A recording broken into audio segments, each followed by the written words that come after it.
పరమైనటువంటి సర్వే లెక్కలు కూడా బయటికి రావాలి. ఇప్పటిదాకా గౌరవనీయులు పెద్దలు చిరంజీవులు గారు కొన్ని అంశాలను మనం ముంగడికి పెడితే షాక్ అందరూ. ఈ 2,90,91,000 కోట్ల బడ్జెట్లో సగానికి నరికితే మా బీసీల బడ్జెట్ అని నేను సభలో కూడా చెప్పడం జరిగింది.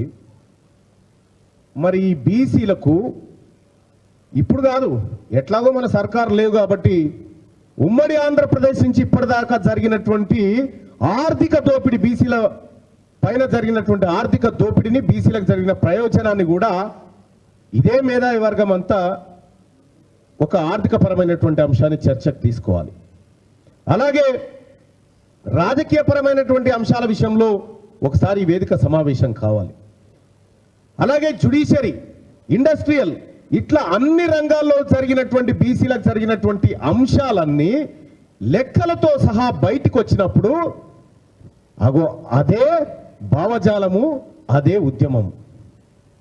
ఇవాళ ఇదే కళింగ భవన్లో ప్రొఫెసర్ జయశంకర్ సార్, ఓరుగల్లు బిడ్డ, మన బీసీ ముద్దు బిడ్డ, ఈ వేదికలో ఎలాంటి ప్రయత్నాలు చేసినో మీ అందరికీ తెలుసు. ఇవాళ ఈ వేదిక మీద మురళీ మనోహర్ సార్ను చూస్తూ ఉంటే నేను గర్వపడతా ఉన్నా. ఒక బిడ్డ, ఒక బీసీ బిడ్డ, ఎక్కడ కూడా తల వంచకుండా పనిచేస్తున్న బీసీ బిడ్డ నాకు బీసీ జేఏసీ చైర్మన్ లెక్క కనిపిస్తా ఉన్నాడు ఇలా ఈ గడ్డ మీద నుంచి. సోదరులారా, వీఆర్ వెరీ హ్యాపీ. అది జరిగితే నాలాంటి వాళ్ళందరం కూడా, మేమందరం కూడా మీతో పాటు మా ఇంటలెక్చువల్ గ్రూపు, ఆ తర్వాత మా పొలిటికల్ గ్రూపులు, మా యువజన సంఘాలన్నీ కూడా అందరూ కూడా ముందుకు నడవడానికి సిద్ధంగా ఉన్నారు. కానీ ఒక వేదిక మీద నుంచి ఒక పాయింట్ బయటికి రావాలి. ఆ వేదిక పవర్ఫుల్ అయి ఉండాలి. దానికి మీలాంటి నాయకత్వం ఉంటే బాగుంటుందనేది నాలాంటి సగటు మనిషి అభిప్రాయం సార్. అలాగే సోదరులారా, ఇప్పటిదాకా నేను గవర్నమెంట్ పొద్దున ఒక లెక్క, ఎందుకో వాళ్ళు మరి తెలిసి రిలీజ్ చేసిరో తెలవక రిలీజ్ చేసిరో, సడన్గా లెక్క వేసిరు. అలా ఏమని వేసిరంటే, జనాభా లెక్కలు వాళ్ళు వేసిరు. సమగ్ర కుటుంబ సర్వేలో గింతమంది ఉన్నారు, ఇప్పుడు గింతమంది ఉన్నారని వేసిరు. నేను అవే లెక్కలు రాసుకుంటా కూర్చున్నాను. నేను మా సమ్మన్న అందరం, మా కృష్ణమోహన్ అన్న అందరం మాట్లాడుకుంటా ఇవే లెక్కలు రాసుకుంటా కూర్చుంటే సమగ్ర కుటుంబ సర్వే లెక్కల ప్రకారము వాళ్ళే వేసిరు కాబట్టి అది ప్రస్తావిస్తా ఉన్నా. సమగ్ర కుటుంబ సర్వే లెక్కల ప్రకారం తెలంగాణ రాష్ట్రంలో ఉన్నటువంటి అన్ని కులాలకు సంబంధించిన జనాభా వివరాలు నా దగ్గర ఉన్నాయి. ఎస్పెషల్గా అప్పర్ క్యాస్ట్ రాకపోతే ఓ వ్యక్తిని బతిలాడి తెప్పించుకున్నాం మొత్తానికి. అందులో మొత్తం తెలంగాణ రాష్ట్రంలో 2014లో రెడ్డిల జనాభా 10,99,574. 10,99,574 మంది రెడ్డిస్ ఉన్నారు. 2024 ఇవాళ గవర్నమెంట్ చేసిన దాంట్లో గవర్నమెంట్కి సంబంధించిన మనిషి పెట్టిన లెక్కనే చెప్తా ఉన్నా. 10,99,000 నుంచి వీళ్ళు 17,06,867కు వచ్చారు. 10 ఏళ్లలో రెడ్లకు కొత్తగా జన్మించిన వారి సంఖ్య 6,07,000. 10 లక్షల మందికి 6 లక్షల మంది పుట్టిరు ఈ 10 ఏళ్లలో.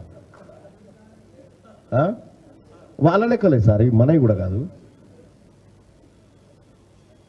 6,07,293 మంది జన్మించారు ఏది రెడ్లలో. ఇక్కడ ఒకసారి మొత్తం బీసీలలో ఉన్నటువంటి ఓ 4-5 ప్రధాన కులాలు తీసుకుంటున్నాం. మనం ముదిరాజ్ సోదరులు అత్యధికంగా ఉంటారని మనం అనుకుంటాం. కొద్దిసేపు వాళ్ళని పక్కకు పెట్టి చూద్దాం, మిగతా చిన్న వాళ్ళే చూద్దాం.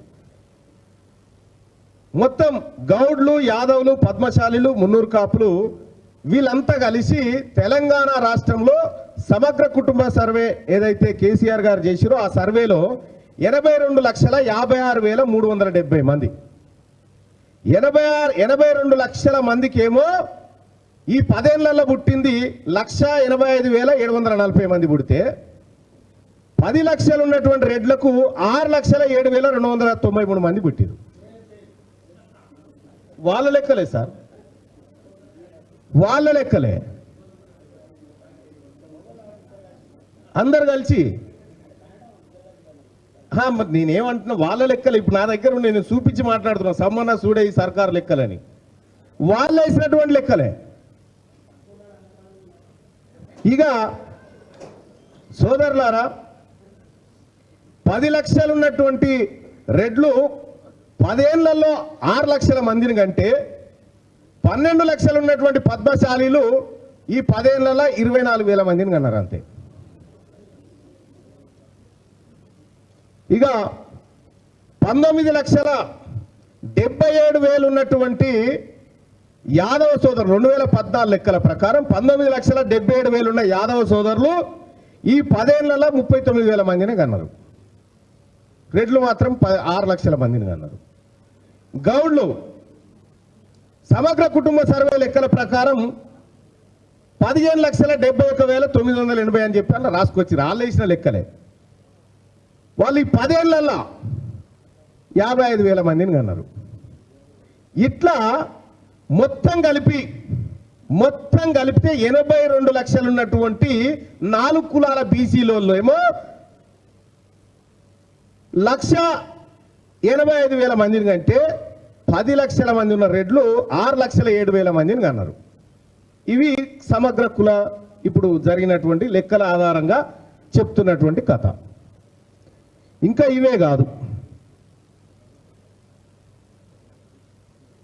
ఈ ఒక్క లెక్కలే కాదు, నువ్వు ఏ లెక్క అన్నది ఏ లెక్క తీసినా ఇవే బొక్కలు. తెలంగాణ రాష్ట్రంలో ఎంతమందిని చంపిర్రో, బీసీలకు ఇవాళ 42% రిజర్వేషన్ గురించి మనం మాట్లాడుతూ ఉన్నాం. కానీ దీని వెనకాల జాగిన ఒక భారీ కుట్రను మనం గమనించాలి సార్. జాజుల సీనన్న తెలివి కళ్ళ బిడ్డ కాబట్టి దాన్ని పసిగట్టిండు. ఏమని మనం వీళ్ళు ఇవ్వకపోయినా 50-60% సీట్లలో మనమే గెలుస్తామనేటువంటి మాట చెప్పిండు. 50-60 ఎట్లా గెలుస్తారు బిడ్డ, మీరు 42 కదా అనేది వీళ్ళ లెక్క. ఇప్పుడు 42 మాత్రమే మీకు, మిగతాయి వేరే వాళ్ళకి, మిగతాయి మాకు అనే మాట చెప్తా ఉన్నారు. అంటే ఇప్పుడు స్థానిక సంస్థల్లో అంతో ఇంతో 50-60% సీట్లు సంపాదిస్తున్న బీసీలను 42 కాడికి తెస్తారనేటువంటి 42% సీట్ల కాడికి తెస్తారు. సరే మనకంటే ఎట్లాగో రిజర్వేషన్లు లేవు, తక్కువనే, కానీ సీట్లు పార్టీలు వేసే బిచ్చం, సీట్లు అనేవి పార్టీలు వేసేటువంటి బిచ్చం. రిజర్వేషన్ మన హక్కు.